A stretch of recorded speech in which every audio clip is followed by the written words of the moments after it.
Hey everybody, I'm Isabel from the Discovery Program at Ontario Parks, and today I want to talk to you about an invasive plant that you might have growing in your yard. It's called garlic mustard.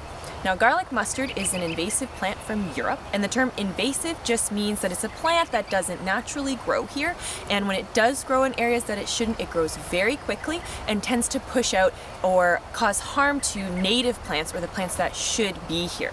So today I'm going to tell you guys some of the key features of garlic mustard so that you can identify it in your yards and pull it out.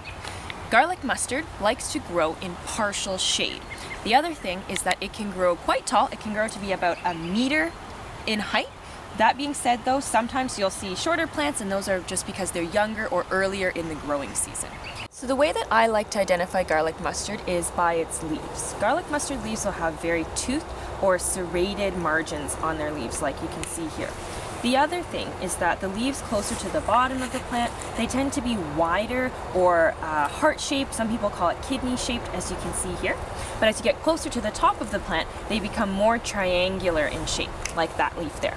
So at the top of the plant, you might see flowers. Garlic mustard grows little white flowers that have 4 petals each. The best time to pull garlic mustard is in early spring, April or May, so right now. What you want to do while you're pulling the garlic mustard, if you can, is get the whole root system. So as you can see from this root here, it tends to be in a squiggle shape or an S shape.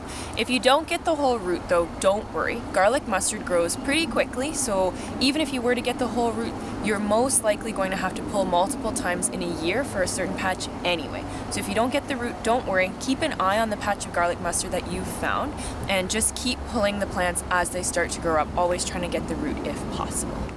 Have you seen any garlic mustard growing in your neighborhood? And I'd love to hear about some of the things that you do to keep your native plants safe.